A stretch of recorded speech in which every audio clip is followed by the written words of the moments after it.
उपदेशों पर विचार करने के लिए। भगवत गीता ऐसा एक महान ग्रंथ है जिस ग्रंथ में मनुष्य के जीवन की सर्वांगीण विकास और कल्याण की बात कही गई है, जिसके आचरण से मनुष्य के जीवन का सर्वांगीण विकास हो सकता है। मनुष्य के जीवन के सामने एक बहुत बड़ी समस्या आती है और वो समस्या है स्वधर्म की। भगवान अर्जुन से कह रहे हैं, गत बार उसकी चर्चा हुई थी गीता के 3 अध्याय का 35वां श्लोक, जिसमें भगवान स्वधर्म की बात कह रहे हैं। भगवान अर्जुन से कहते हैं, अर्जुन श्रेयान् स्वधर्मो विगुणः परधर्मात् स्वनुष्ठितात् स्वधर्मे निधनं श्रेयः परधर्मो भयावह। हे अर्जुन, दोष सहित, दोष के साथ अपना स्वधर्म भी श्रेष्ठ है, किंतु दोष रहित दूसरे के धर्म का अच्छी तरह पालन करना भी भयावह है, हमारे अमंगल का कारण हो सकता है। 18वें अध्याय में भगवान कहते हैं कि हे अर्जुन, सहजम कर्म कौन्तेय सदोषम अपि न त्यजेत् सर्वारंभा हि दोषेण धूमेन अग्निरिवावृताः। कहते हैं, हे अर्जुन देख, सहजम कर्म, जो सहज कर्म है, हमको कर्म के प्रवाह से, प्रारब्ध के प्रवाह से जो कर्म प्राप्त हुआ है, हमारा स्वाभाविक कर्म है। गत रविवार के प्रवचन में हम लोगों ने 2 कहानियों के माध्यम से विचार किया था, धर्मव्याध की कथा और स्वामी विवेकानंद जी द्वारा बताई गई राजा की कथा, राजा और सन्यासी की कथा। तो जो सहज कर्म हमको मिला है, सहजम कर्म कौन्तेय सदोषम अपि न त्यजेत्, दोषयुक्त भी हो तो उसको नहीं छोड़ना चाहिए। क्यों? भगवान उदाहरण देते हैं कि जैसे धूमेन अग्नि ही इवावृता, जैसे अग्नि धूम से आवृत रहती है, लकड़ी जलाएं तो आग से धुआं निकलता है, लकड़ी जलती है तो आग भी जलती, धुआं भी निकलता है। तो जैसे आग धुएं से जुड़ी रहती है, आवृत रहती है, उसी प्रकार प्रत्येक कर्म में कुछ न कुछ दोष रहता ही है। संसार में ऐसा कोई कर्म नहीं है जो पूर्णतः निर्दोष हो, और ऐसा भी कोई कर्म नहीं है जो पूर्णतः दोषयुक्त हो। मात्रा का अंतर है, कहीं कोई कर्म में शुभ की मात्रा अधिक है तो किसी कर्म में अशुभ की मात्रा अधिक है। अब हमारे जीवन में जो प्रश्न आता है, वो प्रश्न यहीं पर आता है कि हमारा स्वधर्म क्या है। कई मित्र, कई भक्त पूछ भी रहे थे, कुछ बेटियां, कुछ बहनें भी पूछ रही थी कि महाराज स्वधर्म को कैसे पहचाने। स्वधर्म की समस्या कठिन है पर जटिल नहीं है उतनी। तो आइए उसके मूल सूत्र से अपन विचार करें।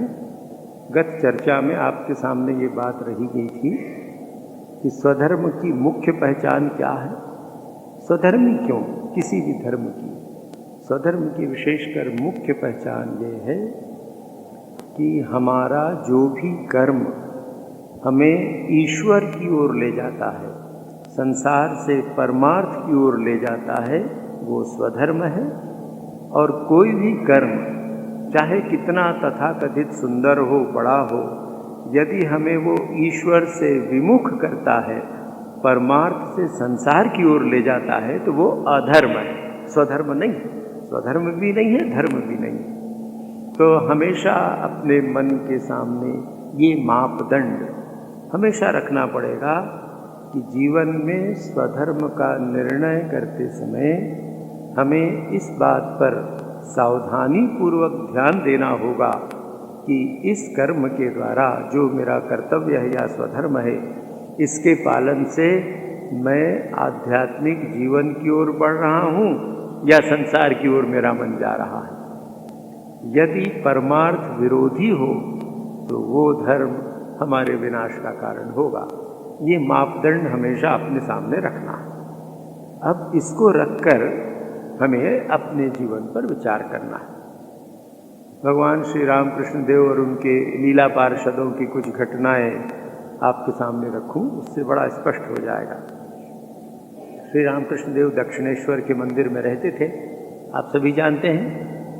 कलकत्ते के उत्तर में दक्षिणेश्वर का प्रसिद्ध काली मंदिर है, रानी रासमणी ने जिसे बनवाया था, जिसमें श्री रामकृष्ण देव ने साधना की। तो जिस समय श्री रामकृष्ण देव वहाँ निवास करते थे, एक सज्जन प्रतापचंद हाजरा नाम के गृहस्थ थे, पर उन्होंने अपना घर वर छोड़ दिया था, पत्नी बच्चे घर छोड़ दिया था और दक्षिणेश्वर के मंदिर में आकर रहते थे।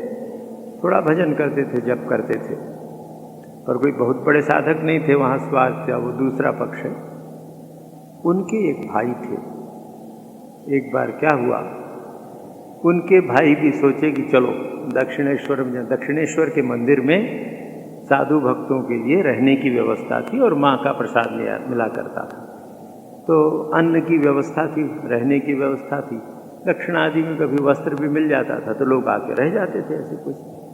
तो ये हाजरा के जो भाई थे, इन्होंने भी सोचा कि चलो रह जाऊं, आके कुछ दिन रहने लगे। तो श्री रामकृष्ण देव ने पूछा कि भाई ये कैसे यहाँ रहता है, इसकी पत्नी कहाँ, इसके बच्चे कहाँ? तो लोगों ने बताया, हाजरा ने कहा, अरे महाराज इसके कई बच्चे कच्चे हैं, इसने अपनी पत्नी और बच्चों को ससुराल भेज दिया है, यहाँ आ गया है और कहता है भगवान का भजन करूँगा।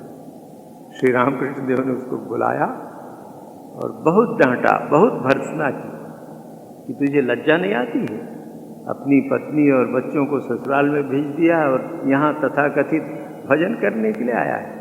तेरे पत्नी बच्चों का पालन पोषण क्या तेरे पड़ोसी करेंगे?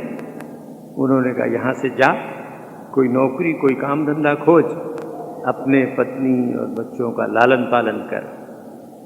तो देखिए भगवान श्री रामकृष्ण देव इतने बड़े सन्यासी अवतार ही थे। अगर आप अवतार न भी माने तो उनके जैसा महान सन्यासी तो सैकड़ों वर्षों में कोई एक होता है। उन्होंने उससे कहा ऐसा नहीं चलेगा, ये स्वधर्म पालन करने के लिए उन्होंने प्रेरित किया। दूसरी ओर स्वधर्म के नाम से लोभ कैसा हम पर आक्रमण करता, कैसे हमें मोहित कर देता है। उनके एक भांजे थे, हृदय राम मुखोपाध्याय, हृदू कहते थे। उन्होंने बहुत सेवा की श्री रामकृष्ण देव की, गृहस्थ थे, ठाकुर की बहुत सेवा की और ठाकुर के समान उम्र के थे दोनों। तो दोनों में मामा भांजा होने के बाद भी बंधुत्व जैसा था। वो मामा की बड़ी, श्री रामकृष्ण देव मामा थे, बड़ी सेवा करते थे। एक बार ये हृदय मुखोपाध्याय हृदू एक छोटा सा बछड़ा कहीं से ले आए और लाकर दक्षिणेश्वर में बांध दिया। ठाकुर ने देखा कि 2-4 दिन ही बचा। क्यों रे हृदू, ये बछड़ा कहाँ से आया? मामा हमको मिला है। अच्छा, तो क्यों ले आया इसको? अरे क्यों ले आया, यहाँ रखेंगे, ये थोड़ा बड़ा होगा तो इसको गांव भेजेंगे, फिर बैल बनेगा, फिर इसको खेत में जोतेंगे, कितना धान होगा। तो श्री रामकृष्ण देव ये सुन के मूर्छित हो गए और जब होश आया तो कहा, माँ कैसी तेरी माया है, अभी एक बछड़ा छोटा सा है, कहाँ 60-70 मील दूर उसका गांव, बड़ा होगा उसको कलकत्ते से गांव में भेजेगा, फिर वो बैल बनेगा, फिर खेत में उसको जोतेगा। ये स्वधर्म नहीं था। तो देखिए, स्वधर्म के पालन में, स्वधर्म के चिंतन में अगर स्वार्थ प्रबल हो तो वो स्वधर्म नहीं है। जैसे परमार्थ से विरुद्ध जो कर्म हमको कर दे वो स्वधर्म नहीं है, तो उसी प्रकार जिस कर्म में स्वार्थ प्रधान हो और हमको लगता है भाई हमारा तो एक कर्तव्य है, घर है, परिवार है, तो हमको बहुत पैसा कमाना ही पड़ेगा, और अब तो जैसे रायपुर नगर राजधानी बन रही है तो आगे और 2-4 जमीन खरीद के रखें, मकान खरीद के रखें, हम गृहस्थ हैं, हमारा कर्तव्य है, बाल बच्चे हमारे वहाँ, सड़क में मकान मिल जाए तो और अच्छा है। ये क्या स्वधर्म है? स्वधर्म की वही पहचान जो हमें संसार से परमार्थ की ओर ले जा रहा है। तो ये तो उल्टे परमार्थ से संसार की ओर ला रहा है। अपन खुद बंधन में पड़ रहे हैं और आने वाली 7 पीढ़ी को और बंधन में डाल देंगे, इतनी संपत्ति दे के जाएं कि उनको भी परमार्थ की फुर्सत न मिले। तो देखिए, स्वधर्म ऐसा नहीं है। स्वधर्म का तात्पर्य है वर्तमान में जो जैसी परिस्थितियां मिली हैं उन परिस्थितियों में अपनी स्थिति के अनुसार जीवन व्यतीत करते हुए। क्या सब फकीर हो जाएं, भिखारी हो जाएं, संपत्ति बेच दें? नहीं। प्रारब्ध से कर्म प्रवाह में, प्रारब्ध प्रवाह में जो प्राप्त है उसकी सुव्यवस्था करें, किंतु उसकी सुव्यवस्था करते हुए सदैव ये स्मरण रखना होगा कि हमारा उद्देश्य मुक्ति है। इसी जीवन में ईश्वर की प्राप्ति करना, ईश्वर के चरणों में भक्ति हो जाए। स्वधर्म अपने आप में उद्देश्य नहीं है, स्वधर्म जीवन का लक्ष्य नहीं है। स्वधर्म माध्यम है, जिस माध्यम से जीवन के परम लक्ष्य पराभक्ति की प्राप्ति, मोक्ष की प्राप्ति, आत्म साक्षात्कार, जो भी नाम आप दे लें, तो हमसे भूल ये हो जाती है कि जब हम स्वधर्म को ही लक्ष्य समझ लेते हैं। स्वधर्म चित्त शुद्धि का उपाय है। स्वधर्म के पालन से चित्त शुद्धि होगी, चित्त शुद्धि होगी तो ईश्वर का चिंतन करने में सहायता मिलेगी, ईश्वर में मन लगेगा, हम भजन ठीक से कर सकेंगे। ईश्वर में मन लगेगा तो संसार से आसक्ति छूटेगी, संसार से आसक्ति छूटेगी तो ईश्वर में आसक्ति अनुरक्ति होगी, और एक बार यदि ईश्वर के चरणों में प्रेम हो गया तो जीवन धन्य हो जाता है। तो इसलिए स्वधर्म के संबंध में ये विशेष ध्यान रखना होगा कि स्वधर्म में स्वार्थ पूर्ति नहीं है। स्वार्थ पूर्ति के लिए कभी स्वधर्म नहीं करना है। कर्तव्य से जो काम मिला है उस कर्म के करते हुए स्वार्थ की पूर्ति हो रही है, संपत्ति आ रही, घर आ रहा, परिवार है, ठीक है, किंतु स्वधर्म के पालन में जब मोह प्रधान हो जाता है तो कई बार जीवन में ऐसे अवसर आते हैं कि बड़े बड़े लोग विचलित हो जाते हैं। इस विचलन में हमें अत्यंत सावधान रहना पड़ता है। स्वधर्म का प्रश्न कभी कभी जीवन और मृत्यु के प्रश्न के समान महान कठिन होता, महापुरुषों के जीवन में देखने को मिलता है। स्वामी विवेकानंद जी, उनके पूर्वाश्रम का नाम नरेंद्रनाथ था, BA पास करके वकालत पढ़ रहे थे। उसी समय अकस्मात उनके पिताजी की मृत्यु हो गई। उनके पिता कलकत्ते हाई कोर्ट के नामी वकील थे, बहुत कमाते थे, किंतु जितना कमाते थे उससे अधिक खर्च करते थे। उन्होंने कभी संग्रह नहीं किया। तो पिता की मृत्यु के थोड़े दिन पश्चात ही स्वामी विवेकानंद जी ने देखा कि घर में खाने को कुछ नहीं, विधवा माँ, छोटे छोटे भाई और बहनें, इतने लोग घर में हैं और घर में अन्न नहीं है। स्वामी विवेकानंद बड़ी चिंता में पड़े, क्या किया जाए। उसी समय जिस मकान में वो रहते थे, संसार का जैसा नियम है, उनके संबंधी रिश्तेदारों ने उस मकान से उनको बेदखल करने के लिए मुकदमा कर दिया कि जिन रिश्तेदारों को स्वामी जी के पिताजी ने कितने पैसे दिए होंगे, कितनी सहायता की होगी, वही लोग अब शत्रु हो गए। स्वामी विवेकानंद जी ने प्रयत्न किया, उन्होंने स्वकर्तव्य का पालन किया, मुकदमा करना अपने पिता के मित्र वकीलों से मिलकर मुकदमा किया, जीते सुविधा हो गई। इस बीच वो श्री रामकृष्ण देव के संपर्क में आए। श्री रामकृष्ण देव के संपर्क में आने के पश्चात साधना शुरू हुई। साधना शुरू करके उन्हें लगा कि मनुष्य जीवन का प्रयोजन तो ईश्वर प्राप्ति है और ईश्वर प्राप्ति के लिए जीवन में सब प्रकार का त्याग करना पड़ता है। विवेकानंद जी ने अपने गुरु की आज्ञा के अनुसार साधना प्रारंभ की। साधना प्रारंभ करके बड़ी कठोर साधना की।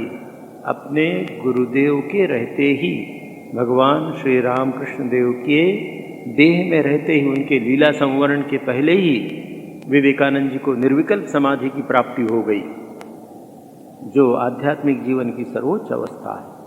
उसके साथ ही वो तो आए थे युगाचार्य होकर, संसार का कल्याण करने के लिए, मंगल करने के लिए। उनके गुरु श्री रामकृष्ण देव ने लीला संवरण के पहले अकेले में नरेंद्र को बुलाकर बहुत से उपदेश दिए और उसके पश्चात उनकी महासमाधि हो गई। रामकृष्ण देव ने देह छोड़ दी। रामकृष्ण देव की महासमाधि के पश्चात जिस काशीपुर के बगीचे में श्री रामकृष्ण देव रहते थे अंतिम समय में, वहाँ विवेकानंद जी के और दूसरे गुरु भाई, ये लोग 15-16 संख्या में थे, बाद में जो सन्यासी हुए, ये सब लोग दिन रात उनकी सेवा करते थे। श्री रामकृष्ण देव ने नरेंद्र से ये कहा कि देख, इसके अर्थात अपने शरीर के, मेरे जाने के बाद, इस शरीर के जाने के बाद इन लड़कों को देखना, इनको घर मत जाने देना, इनको आध्यात्मिक जीवन में आगे बढ़ाना, और इसके साथ ही जगत का जो कल्याण स्वामी विवेकानंद जी ने किया, हिंदू धर्म की विजय दुंदुभी उन्होंने जो बजाई, विजय पताका विश्व में फैलाई, और संसार के कल्याण के लिए जो आध्यात्मिक विचार उन्होंने दिए, ये सब उनके गुरुदेव ने उनको अपनी अंतिम बीमारी के समय बताया। अब श्री रामकृष्ण देव की महासमाधि हो गई। इधर विवेकानंद जी के घर में कठिनाई थी, छोटे भाई हैं, बहनी हैं, विधवा माँ है, कोई उपाय नहीं है, बड़ी कठिनाई से जीवन चल रहा है। वैसे वो दूसरा प्रसंग है कि भगवान रामकृष्ण देव ने उनको आशीर्वाद दिया था कि तेरे परिवार को मोटे अन्न और मोटे कपड़े का अभाव नहीं होगा, वो दूसरा प्रसंग है। किंतु विवेकानंद जी के सामने अब ये प्रश्न आया, स्वधर्म का चुनाव जीवन में कैसे करना पड़ता है। स्वामी विवेकानंद जी के जीवन का ये पक्ष आपके हमारे सामने मार्गदर्शक दीप स्तंभ के समान, जैसे समुद्र में लाइट हाउस होता है जहाज़ों को रास्ता दिखाने के लिए, नरेंद्रनाथ का जीवन हमारे लिए आध्यात्मिक जीवन का वो दीप स्तंभ है, लाइट हाउस है। स्वामी जी के सामने अब ये प्रश्न आया गुरुदेव की महासमाधि के बाद कि मैं गुरुदेव की आज्ञा पालन करके अपने परिवार का त्याग करूं, घर छोड़ूं, विधवा माँ, छोटे भाई बहनें, इनको छोड़ूं, और इनको छोड़कर संन्यास जीवन ग्रहण करके गुरुदेव ने जो आदेश दिया है अपने सब गुरु भाइयों को एक साथ रखूं, उनको एक साथ रखकर आध्यात्मिक जीवन में उन्हें आगे बढ़ाऊं, उसके साथ ही धर्म संस्थापना का जो कार्य, जगत कल्याण के लिए वेदांत धर्म के महान सिद्धांतों के प्रचार का जो दायित्व गुरुदेव ने मेरे कंधों पर दिया है, उसका पालन करूं। इस द्वंद्व में रहे। बाद में स्वयं स्वामी विवेकानंद जी ने अपने पत्रों में लिखा है, अपने जब परिव्राजक जीवन में जिन लोगों से परिचय हुआ था उन लोगों को पत्र में स्वामी जी लिखा, तो स्वामी जी के ये मन में द्वंद्व होने लगा कि क्या करूं। यदि मैं घर छोड़ देता हूं तो मेरी विधवा माँ है, छोटे भाई हैं, बहनें हैं, गरीबी में हैं, अत्यंत दुख में इनका जीवन बीतेगा, किसी प्रकार जीवन का सुख नहीं मिलेगा, और मैं घर का सबसे बड़ा लड़का हूँ, मैं ये दायित्व पालन न करूँ तो कैसे हो। दूसरी बार मन में आया कि मेरे गुरुदेव ने जो आदेश दिया है, इन मेरे गुरु भाइयों को एक स्थान में आश्रम बनाकर रखूं, इनका आध्यात्मिक मार्गदर्शन या इनको आगे बढ़ने की प्रेरणा दूँ और धर्म संस्थापन का काम करूं। तो स्वामी जी ने विचार किया, और विचार करके उन्होंने निश्चय किया। स्वामी जी लिखते हैं, मैंने विचार किया और तब मेरे मन में निश्चय आया कि गुरुदेव ने मुझे आध्यात्मिक कल्याण का, भारत को मार्ग दिखाने का जो दायित्व दिया है, विश्व को मार्ग दिखाने का दायित्व दिया है, मेरे गुरु भाइयों को एकत्र रखकर उनके माध्यम से आध्यात्मिक विचारों की प्रवाह की व्यवस्था का दायित्व जो मुझ पर दिया है, उसके लिए मुझे अपने परिवार का त्याग करना पड़ेगा। चाहे माँ भूखी रह जाए, भाई भूखे रह जाएं, अनपढ़ रह जाएं, जो भी उनको कष्ट हो, मैं परिवार का त्याग करूँगा। अपने एक परिचित सज्जन को स्वामी जी लिखते हैं कि संसार में अगर सबसे अधिक प्रेम मैं किसी से करता हूँ तो वो मेरी माँ है। ईश्वर के बाद या गुरु को सबसे अधिक प्रेम किसी के प्रति मेरे मन में है, सन्यासी होने के बाद एक तो वो मेरी माँ है। किंतु मेरे सामने जब स्वधर्म का प्रश्न आया, मेरे गुरु ने जो धर्म मुझे दिया था वो मेरा स्वधर्म हो गया, क्योंकि मैंने गुरु रूप में उनको स्वीकार किया था। इसलिए हृदय में पत्थर रखकर मैंने अपने परिवार का त्याग किया, संसार के कल्याण के लिए मैंने अपने परिवार का बलिदान किया। ये स्वधर्म की पहचान है। तो स्वधर्म का दूसरा पक्ष क्या है? जगत कल्याण। स्वार्थ की बात पहले आपसे निवेदन की उसमें स्वार्थ न हो। हमारे सामने जब ये प्रश्न आएगा कि मेरा स्वधर्म है, मैं अपने परिवार के लिए सारी व्यवस्था 7 पीढ़ी के लिए कर जाऊं, ठीक है, ये स्वधर्म का कर्तव्य है। पर वहीं आपके सामने ये प्रश्न आता है कि आज यहाँ नगर के किसी पिछड़े हिस्से में स्कूल नहीं है, अस्पताल नहीं है, मेरे पास इतनी संपत्ति है कि इस संपत्ति से मैं अपने घर वालों के लिए सारी व्यवस्था कर चुका, अब जो संपत्ति उससे आने वाली 4 पीढ़ियों की व्यवस्था हो, क्यों मैं वैसा करूं? उनका अपना भाग्य है, मेरे पुत्र, मेरी पुत्रियां, मेरी पत्नियां और जो रिश्तेदार हैं वो अपने अपने भाग्य से करेंगे। उनके लिए जितना प्रयोजन था ये मैंने कर दिया। अब जो धन मेरे पास है उससे मैं अपने उस मोहल्ले में या उस पिछड़े हिस्से में एक स्कूल बनवाऊंगा, एक अस्पताल बनवाऊंगा, या ऐसा कोई कार्य करूंगा जिससे जनहित हो, जन कल्याण हो, लोक संग्रह, ये चित्त शुद्धि का उपाय है। तो हमारा स्वधर्म ऐसा न हो जो लोक हित में न हो, लोक का अहित न कर दे, अकल्याण न कर दे। ये लोक हित और लोक अकल्याण की बात हम कई बार विचार नहीं करते। अच्छा है या बुरा है ये मैं नहीं कह रहा हूँ, किंतु जो वस्तु स्थिति है, वस्तु स्थिति ये है। मान लीजिए एक व्यक्ति है, वो शराब बनाने का व्यवसाय, डिस्टिलरी का व्यवसाय करता है, नगर के बीच में या नगर के पास उसके पास बहुत बड़ी जगह या इतनी संपत्ति को उसको खरीद सकता है।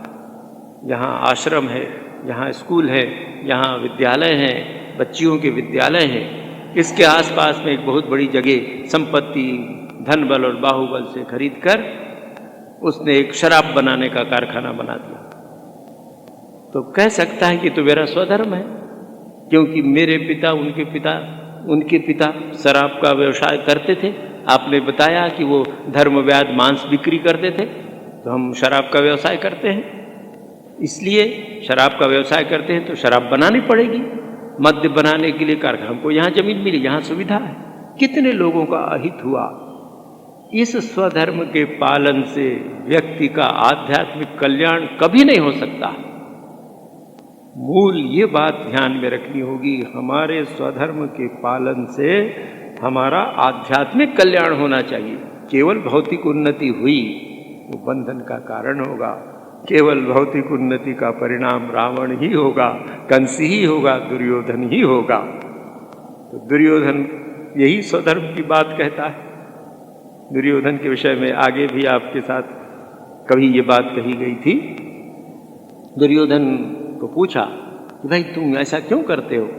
अरे ये सब भगवान कराते हैं, भगवान कराते हैं। तो दुर्योधन कहता है, जानामि धर्मम न च मे प्रवृत्ति, जानामि अधर्मम न च मे निवृत्ति, केनापि देवेन हृदय स्थितेन यथा नियुक्तो अस्मि तथा करोमि। सुनिए, मैं धर्म क्या है ये भी जानता हूँ, अधर्म क्या है ये भी जानता हूँ, किंतु कोई एक देव मेरे हृदय में बैठकर जैसा मुझसे कराता वैसा मैं करता हूँ। तो ऐसा लाइसेंस ले लेना, अपनी सुविधा के लिए धर्म की दुहाई देना, ये स्वधर्म नहीं है। तो स्वधर्म के पालन के लिए स्वामी विवेकानंद जी ने जो त्याग किया, दूसरी ओर भगवान श्री रामकृष्ण देव, कैसा उन्होंने स्वधर्म का पालन किया। उनकी बूढ़ी माँ थी, ठाकुर अपनी माँ के सबसे छोटे बच्चे थे, तो माँ का बहुत, और बड़ी उम्र में हुए थे। माँ जब काफ़ी उम्र की हो गई तब उनका जन्म हुआ था, तो माँ के प्रति बहुत लगाव था। और ठाकुर जब छोटे थे, कोई 5 वर्ष 6 वर्ष के, तभी उनके पिता की मृत्यु हो गई, इसलिए माँ से और बहुत लगाव था। ठाकुर जब दक्षिणेश्वर में आ गए, दक्षिणेश्वर में आकर रहने लगे, तो माता उनकी चंद्रामणि देवी वृद्धा हो गई थी। तो उन्होंने सोचा कि मैं भी अब अपना गांव कामारपुर छोड़कर अपने लड़के के पास रहूँगी। वो आ गई रहने के लिए। तो ठाकुर जी जिस कमरे में रहते थे उसके सामने एक नौबत खाना है, पुराने मंदिरों में हुआ करता था, जिसमें वो शहनाई बजती है, बाजे बजाए जाते, उसको नौबत खाना कहते हैं। छोटा सा नौबत खाना, वहाँ उनकी बूढ़ी माँ रहती थी। तो ठाकुर जी जब तक माँ रहीं, माँ के पास भी घर के सामने ही कमरे रोज जाते थे, माँ की सेवा करते थे, माँ से पूछते थे क्या तुम्हारी आवश्यकता है, माँ की देख रेख। वो सन्यासी थे, परमहंस सन्यासी। ठाकुर जी एक बार गए वृंदावन, वृंदावन गए तो वृंदावन तो भजन का स्थान है, भजन करना चाहिए बहुत। और साधु को अगर भजन की अनुकूलता मिले तो और क्या चाहिए, उसे सब छोड़ देना चाहिए। तो ठाकुर जी वहाँ गए और वहाँ जाकर वृंदावन देखा, बहुत अच्छा लगा। तो वृंदावन में एक बूढ़ी साधिका रहती थी बहुत, अरे उनका मैं नाम भूल गया, तुम लोग किसी को मालूम है? वृंदावन में जो हैं गंगा माई एक बहुत गंगा माई बूढ़ी साधिका थी, बहुत अच्छी उच्च कोटि की साधिका थी। श्रीमती राधिका के उनको दर्शन हुआ करते थे।